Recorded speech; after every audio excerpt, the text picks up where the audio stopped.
Hai sahabat sinema, ketemu lagi bersama Line Cinema. Kali ini kita akan meringkas sebuah film action yang berjudul Mechanic. Film ini dirilis di Amerika pada tanggal 26 Agustus 2016. Film ini disutradarai oleh Daniel Gansel, dan dibintangi oleh Jason Statham, Michelle Yeoh, dan Tommy Lee Jones. Film ini menceritakan tentang pembunuh bayaran yang sudah berhenti, namun ia kembali menggila setelah kekasihnya disandera oleh bos mafia. Oke guys, daripada kebanyakan bacot, mending kita simak ringkasan filmnya. Cerita diawali oleh seorang pria tampan kekar dan berkepala plontos yang bernama Bishop. Ia sedang menikmati secangkir kopi, membaca koran dan ditemani oleh senandung lagu-lagu romantis. Ia tinggal di speedboat pribadi miliknya. Ya, pria ini pastilah banyak uangnya, tapi ia cukup hidup sederhana di sebuah speedboat. Setelah ngopi dan lain-lain, ia pun pergi ke hotel untuk menemui seorang utusan bos mafia yang bernama Crane. Crane ini meminta kepada Bishop untuk menghabisi 3 orang lawan bisnisnya. Bishop menolak permintaan Crane, namun sepertinya Crane ini memegang sebuah rahasia tentang Bishop. Dan apabila rahasia ini sampai ke pihak kepolisian, maka Bishop pastilah jadi bahan kejaran polisi. Bishop tetap tidak mau, dan akhirnya terjadilah perkelahian di sana. Semua pengawal Crane berusaha menghabisi Bishop. Namun Bishop ini bukanlah pria kacangan yang lemah.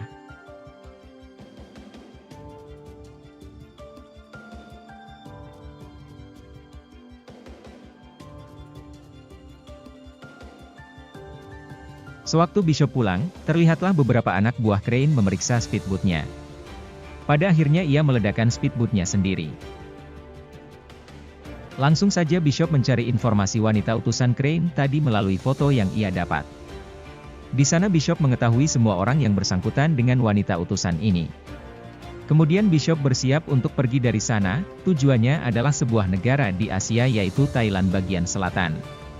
Sesampainya di sana Bishop disambut oleh seorang wanita yang bernama Mei.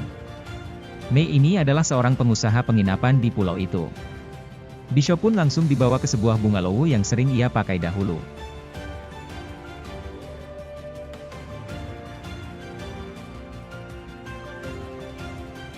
Ia masih terus mencari informasi tentang wanita utusan kemarin. Di pagi hari, tak sengaja Bishop melihat seorang wanita cantik yang sedang berjalan-jalan di pinggir pantai. Ternyata ia sedang mencari obat-obatan. Akhirnya ia mendapatkannya dari Mei yang sedang berada di lobi. Lalu wanita itu pun pergi. Sewaktu malam tiba, Mei meminta kepada Bishop agar ia menolong wanita tadi yang membeli obat kepadanya. Terlihat wanita itu sedang dipukuli di atas kapal yang berlabuh tidak jauh dari bibir pantai. Wanita yang bernama Gina itu diselamatkan oleh Bishop, namun pria yang menganiayanya tewas setelah berkelahi dengan Bishop. Gina pun dibawa oleh Mei, lalu Bishop memeriksa ke dalam kapal dan ia menemukan sebuah paspor dan handphone yang wallpapernya memakai foto Bishop. Lalu kapal itu diledakkan untuk menghilangkan jejak. Sesampainya di bungalow, Bishop langsung menginterogasi Gina. Bishop mengira Gina ini orang utusan dari Crane, yang berpura-pura dianiaya pacarnya di kapal tadi. Namun setelah dijelaskan panjang dan lebar, barulah Bishop sedikit yakin kalau Gina ini bukanlah orang utusan Crane. Memang sebenarnya tujuan Gina ini untuk mendekati Bishop, namun Gina tidak mempunyai pilihan karena anak-anak didiknya diancam oleh Crane. Ya, Gina ini seperti dijebak oleh Crane dengan laki-laki yang dihajar Bishop di kapal tadi. Besoknya Mei mencoba mengobati lukanya Gina.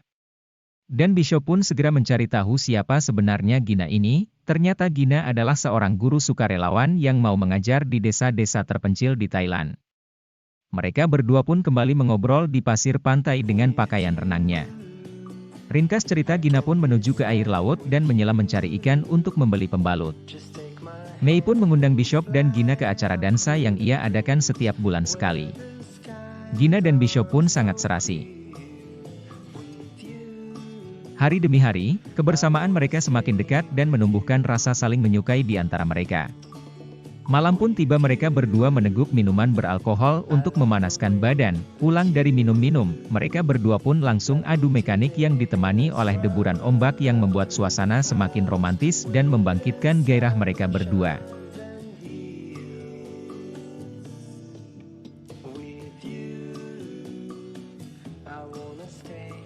Gina dan Bishop pun berjalan-jalan kecil di pasir pantai, namun tiba-tiba ada sekelompok orang menggunakan speedboat ingin menangkap mereka. Dengan menggunakan baju polisi, anak buah Crane ingin menangkapnya. Sewaktu Bishop sibuk adu pukul, Gina pun langsung diculik. Dengan menculik Gina, Bishop pastilah mau untuk menuruti permintaan Crane. Sungguh licik. Apalagi Bishop sudah merasakan lubang semut milik Gina, pastilah Bishop akan membebaskan Gina apapun caranya. Termasuk menuruti perintah Crane. Bishop pun tak bisa berbuat banyak setelah ditodong dengan senjata, lalu Bishop dibawa ke markas Crane. Di sana Crane tetap meminta Bishop untuk menghabisi 3 orang lawan bisnisnya Crane ini. Crane berjanji kalau Bishop menghabisi 3 orang ini dengan cepat, maka Gina kekasihnya Bishop akan dibebaskan. Terpaksa Crane menuruti kemauannya Crane, walau dengan berat hati. Demi Gina, Bishop akan melakukan apa saja.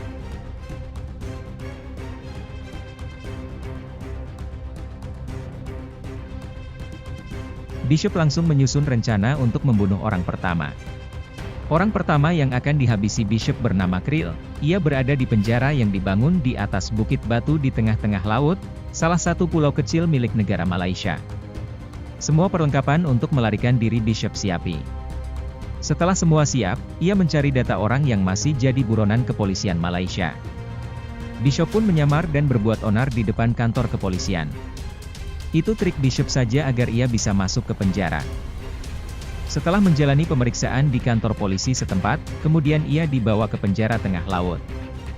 Di sana Krill sangat berkuasa dan sangat susah untuk mendekatinya karena ia selalu dikawal oleh anak buahnya. Bishop pun langsung memperhatikan sekeliling dan mempelajari layout penjara itu. Karena setelah ia menghabisi Krill, pastilah ia membutuhkan akses untuk melarikan diri. Bishop pun masih bersantai dan mencari cara, namun tiba-tiba ada tahanan lain yang mencoba untuk membunuh Krill. Lalu Bishop pun melemparkan pisau tepat ke arah jantung orang itu. Dengan begitu nyawa Krill pun terselamatkan oleh Bishop. Itu sepertinya akal-akalan Bishop saja biar dianggap baik oleh Krill, dan ia bisa menjalin hubungan lebih dekat dengan Krill. Krill pun berterima kasih kepada Bishop, dan Bishop pun ditawari makan malam oleh Krill. Nah, inilah kesempatan Bishop untuk menghabisi Krill. Namun Bishop minta makan malamnya hanya berdua saja tanpa dihadiri anak buah Krill, dan Krill pun menyetujuinya. Malam pun tiba, Bishop pun dijemput oleh sipir penjara dan diantarkan ke ruangan Krill. Lalu mereka berbincang-bincang sambil Krill membuat racikan obat buat dirinya sendiri. Krill pun menawarkan kepada Bishop untuk bekerja kepadanya. Aku sudah punya pekerjaan, dan pekerjaan itu adalah untuk membunuhmu, ungkap Bishop. Tanpa lama Bishop pun langsung menghabisi Krill.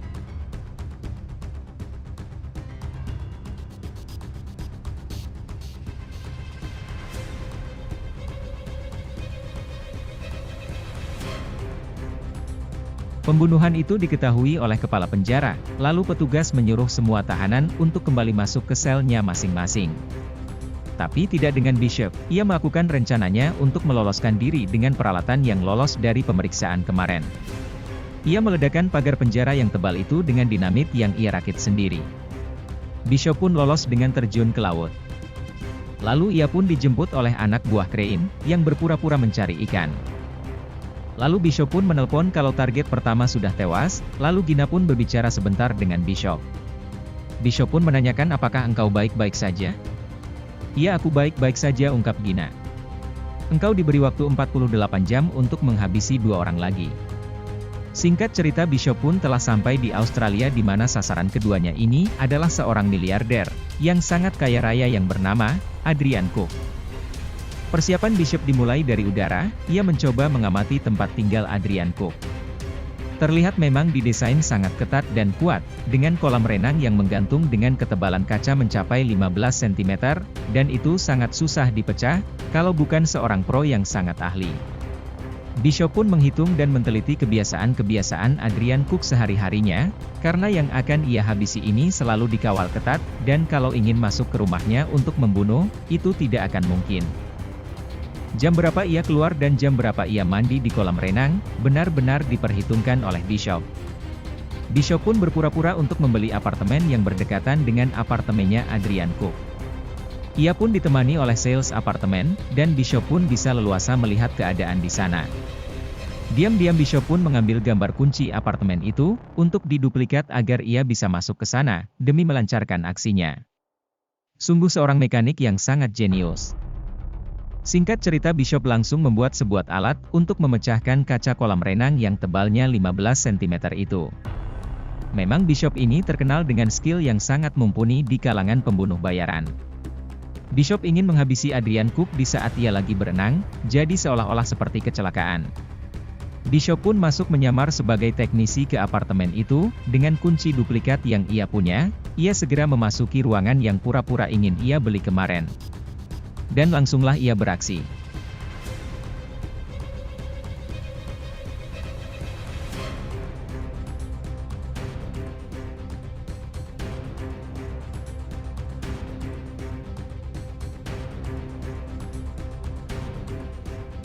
Adrian Cook pun loncat dan berenang sedangkan Bishop sedang memasang alat pemecah kaca di bawah kolam.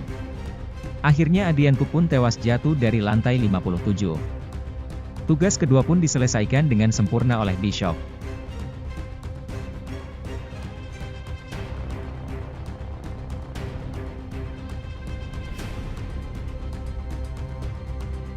Lalu Gina dan Bishop pun video callan, namun sepertinya Gina memberi sebuah tanda di mana posisi ia sekarang. Gina menyuruh Bishop untuk melihat ke arah jam lebih dekat. Padahal maksud Gina itu adalah lihat lebih dekat seri kapal yang ada di belakang jendela. Akhirnya Bishop pun mengerti maksud Gina. Langsung saja Bishop menelpon bagian dermaga menanyakan di mana posisi kapal dengan no seri yang disebutkan Bishop. Keberadaan kapal itu pun langsung dicek oleh Bishop, namun setelah dilihat ke pelabuhan kapal itu sudah kembali ke tengah laut. Bishop pun menyuruh pilot heli itu untuk menuju sedikit ke tengah laut. Sepertinya Bishop ingin menyelamatkan Gina tanpa harus melakukan pembunuhan yang ketiga. Bishop pun terjun dari heli dengan membawa peralatan menyelam. Lalu Bishop pun menyusup ke kapal. Pertarungan dan tembak-tembakan pun terjadi.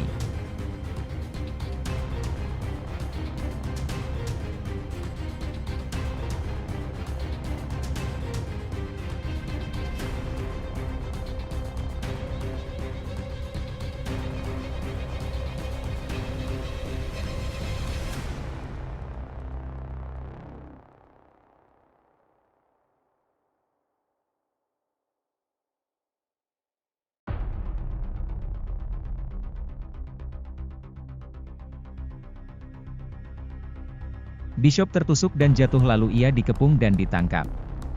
Engkau harus menyelesaikan yang ketiga kalau ingin kekasihmu ini selamat, ungkap Crane.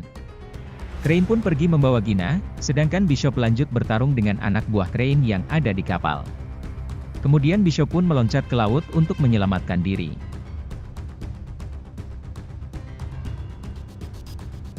Cerita maju ke negara Bulgaria, tepatnya di Varna. Di sana terlihat Bishop sedang mencari hotel tempat dia menginap. Di Bulgaria inilah sasaran ketiga dia berada yang bernama Max Adam. Seperti biasa sebelum ia beraksi Bishop selalu mencari info musuhnya sedetail mungkin, agar bisa mempermudah dia untuk bekerja. Ia mencari akal bagaimana ia bisa ke tempat tinggal Max Adam. Akhirnya Bishop mendapatkan ide untuk bisa sampai ke sana. Kalau dengan masuk seperti orang biasa pastilah sangat mustahil.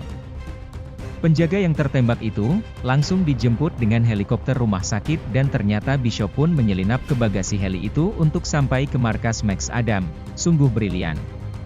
Sesampainya di tempat Max Adam, ia pun turun dan langsung mengendap-endap masuk, dan menghajar beberapa petugas jaga. Max Adam pun bergegas masuk ke ruangan pribadinya, namun di sana Bishop telah menunggu dengan santainya seperti tidak terjadi apa-apa, sungguh profesional sekali Bishop ini. Bishop pun ingin membuat kesepakatan dengan Max, kita berdua sangat perlu Crane mati, ungkap Bishop.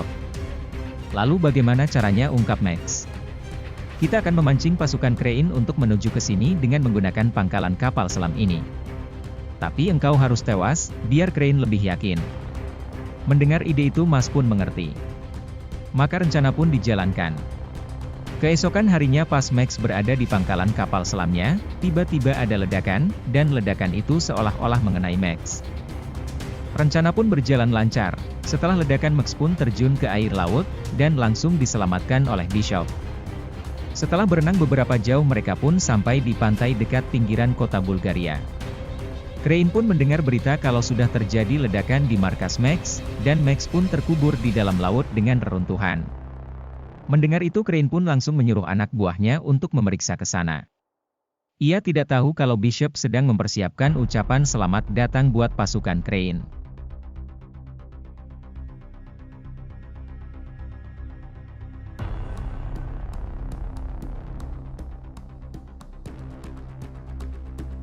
Pasukan Crane pun langsung disergap oleh Bishop. Anak buah Crane sangat kewalahan melawan Bishop yang jenius ini. Banyak anak buah Crane yang tewas di sana. Crane hanya memantau dari kapal pribadinya saja, di mana anak buahnya dihajar habis-habisan oleh Bishop. Crane pun menjadi sangat marah. Strategi yang disiapkan Bishop sangat manjur dan membuat puluhan anak buah Crane tidak berkutik.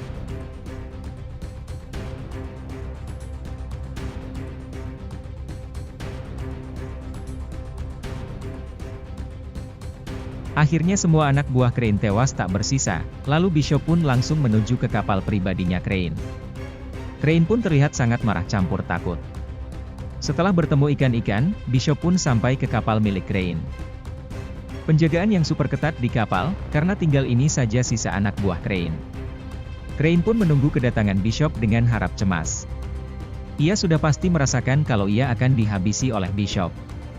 Tidak lama Bishop pun muncul dan menghajar satu persatu anak buah Crane.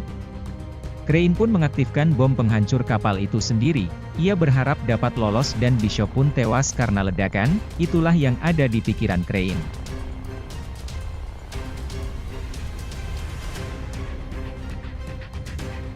Satu demi satu anak buah Crane berjatuhan. Gina pun sepertinya akan dibawa lari oleh Crane. Namun Gina walaupun wanita cukup merepotkan juga ternyata. Namun akhirnya Gina pun tertembak. Dan ia dibanting ke bak air panas.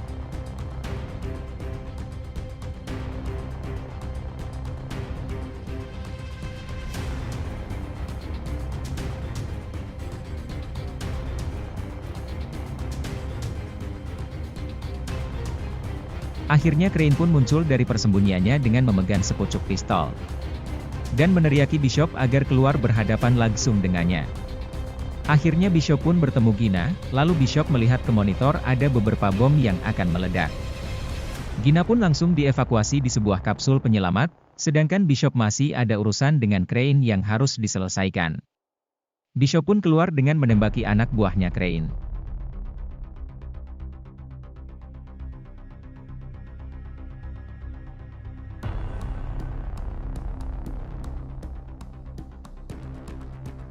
Keduanya pun berhadapan dan saling tembak, dan saling baku hantam.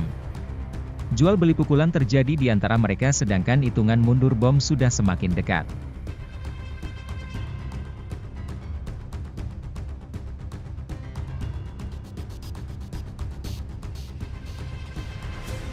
Crane pun akhirnya tidak berkutik dengan rantai yang terlilit di badan dan tangannya. Dan pada akhirnya ia tewas terkena ledakan di kapalnya sendiri.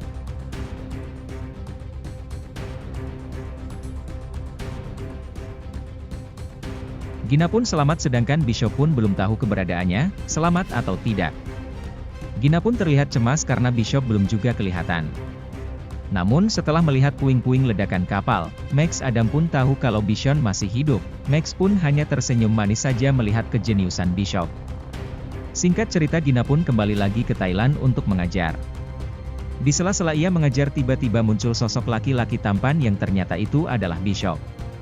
Akhirnya mereka pun bersatu kembali. Oke guys, sekian dulu ringkasan film kali ini, dan sampai bertemu kembali di ringkasan film berikutnya.